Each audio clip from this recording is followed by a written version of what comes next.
नमस्कार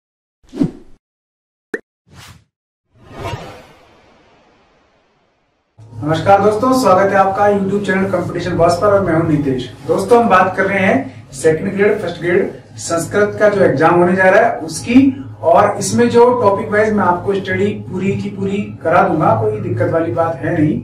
और फिलहाल अपन जो पहला टॉपिक है वो कर रहे थे संज्ञा प्रकरण। तो संज्ञा प्रकरण में अब हम थोड़ा सा आगे बढ़ते हैं, अपन देख लेते हैं कि और क्या क्या चीज है जो हमें संज्ञा प्रकरण में काम आने वाली है। पहला वीडियो अगर किसी ने नहीं देखा है तो देख ले, ये सेकंड वीडियो है, इसके बाद आपको बहुत सारे वीडियोस मिलने वाले हैं। तो अपन सबसे पहले इसके बाद जो पहला वीडियो था उसके बाद जो चीज बनती है वो बनती है अपनी माहेश्वर सूत्रों की। माहेश्वर सूत्रों के बारे में मैंने शायद यहां हो सकता है लिखा नहीं हो, तो अपन इसको लिख लेते हैं माहेश्वर सूत्र।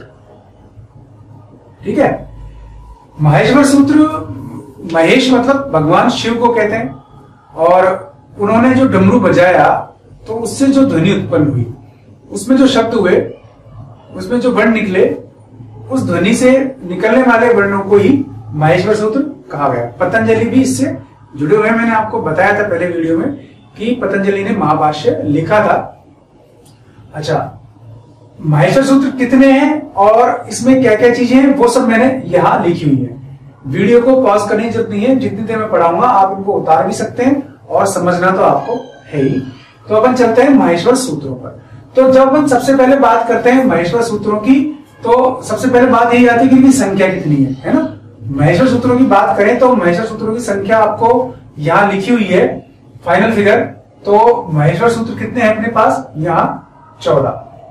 अब इसमें जो सबसे पहली जरूरत है, अगर आप एग्जाम देने जा रहे हैं तो सबसे पहली जो जरूरत है आपकी वो यही है कि आपको ये 14 के 14 याद होने चाहिए।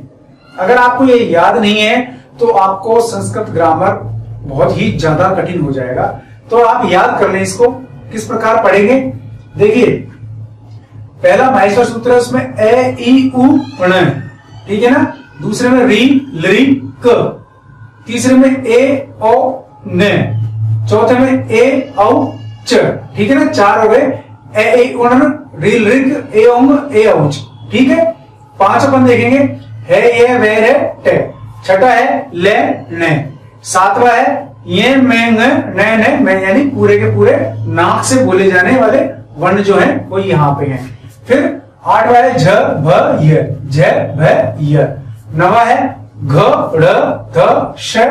10वां ज ब ग ड़ ध श। 11वां है ख फ छ ठ थ च ट त ब। सबसे लंबा यही है। फिर 12वां है क प य। 13वां है श श स र, ठीक है ना। इसमें 3 ऊष्म वर्ण है। 14वां है और ल, हल। इस प्रकार ये आपके 14 के 14 माहेश्वर सूत्र आपको याद होने जरूरी है। याद नहीं हुए तो मामला गड़बड़ है, कोई भी कुछ नहीं कर पाएगा। ठीक है, अब याद तो आपको करने, आप इसको चाहे मोबाइल में रिकॉर्ड कर लें, फिर म्यूजिक की जगह उस रिकॉर्डिंग को सुने, चाहे वीडियो को बार बार देखें, चाहे आप कार्ड्स बना लें, प्ले कार्ड्स पे लिख लें, इसको जैसे भी करें आप इसको याद करें, बहुत जरूरी है। अब अपन इसमें से वो चीज देखते हैं जो एग्जाम की दृष्टि से सही है, क्योंकि मैं बार बार बताता हूं कि अपना जो चैनल है ये एग्जाम अप्रोच के हिसाब से है, बहुत ज्यादा अपन इसको इतना ही देख पाएंगे कि भाई एग्जाम में क्या आएगा। तो ये जो शुरू के 4 हैं, ए ई ऊण रील रिक ए ओंग ए औच, ये जो 4 हैं, देखो आप गौर से, इनमें जो है सभी स्वर समाहित हो गए हैं, इसलिए इनको स्वर विधायक प्रत्याहार भी कह सकते हैं, सूत्र है ना। तो ये शुरू के 4 स्वर विधायक महेश्वर सूत्र है ना, तो इनको प्रत्याहार सूत्र भी कहते हैं, ठीक है ना। स्वर विधायक कितने हो गए, 4। कौन कौन से, पहला, दूसरा, तीसरा, चौथा। याद रखें, ए ई ऊण रील रिग ए ओंग ए ओच, ठीक है। तो ये आपके स्वर विधायक हो गए महेश्वर सूत्र 4। बाकी जो 10 है, 5 से लेकर के 14 तक, ये आपके व्यंजन विधायक हो गए। मैंने लिखा भी है, ये रहे आपके बाकी व्यंजन विधायक, आपके ये सारे व्यंजन विधायक हो जाते हैं, ठीक है।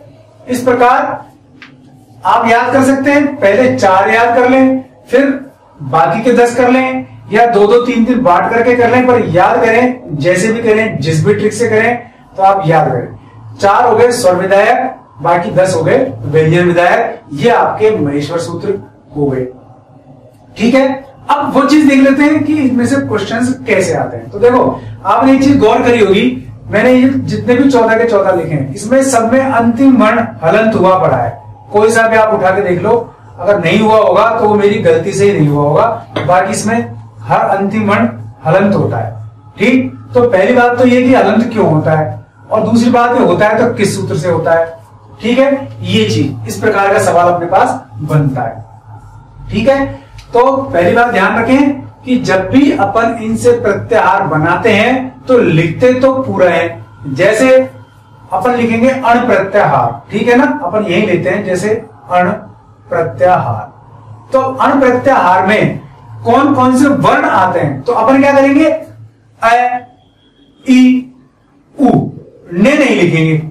ठीक है ना, ये क्यों, क्योंकि इसमें हलंत लगा हुआ है।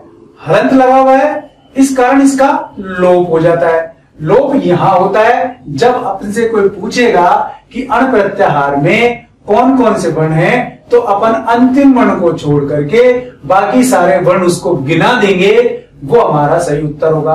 अब आपसे पूछ ले कोई, ठीक है ना, कि जश प्रत्याहार में कौन कौन से वर्ण है ना, तो आपको क्या बताना है, जय, ब, ग, ड़, द, श नहीं बताना है ना। ठीक है, अब देखो, पहली बात कि सवाल क्या बन जाता है कि प्रत्याहारों में कुल कितने इत संज्ञक वर्ण हैं, है ना, या कुल कितने वर्ण इत संज्ञक हैं, तो वो 14 प्रत्याहार, प्रत्येक का अंतिम वर्ण इत संज्ञक में हलंत लगा हुआ है, तो ध्यान रखें कि 14 प्रत्याहार हैं, तो इत संज्ञक वर्ण भी 14 के 14 ही होंगे।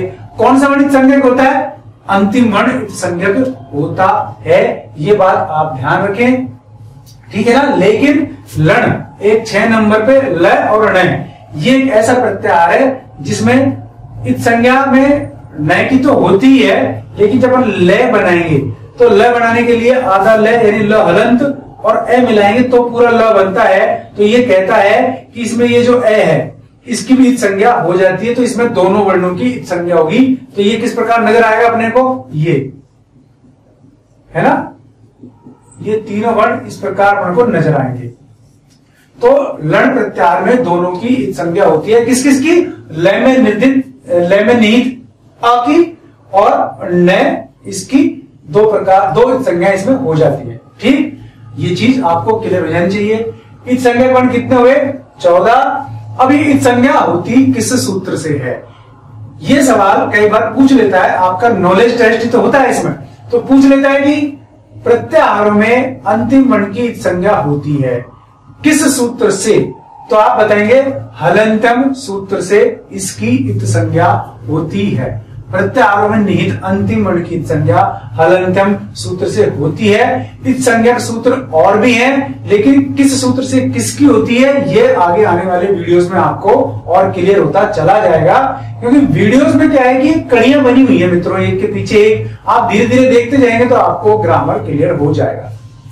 ठीक है, हलंतम से बाकी सारे के सारे 14 प्रत्याहारों के अंतिम वर्णों की इत संज्ञा हो जाती है। अब सवाल आता है कि हलंतम का अपवाद सूत्र कौन सा है ना, हलंतम का अपवाद सूत्र कौन सा है, न विभक्तो तुस्मा।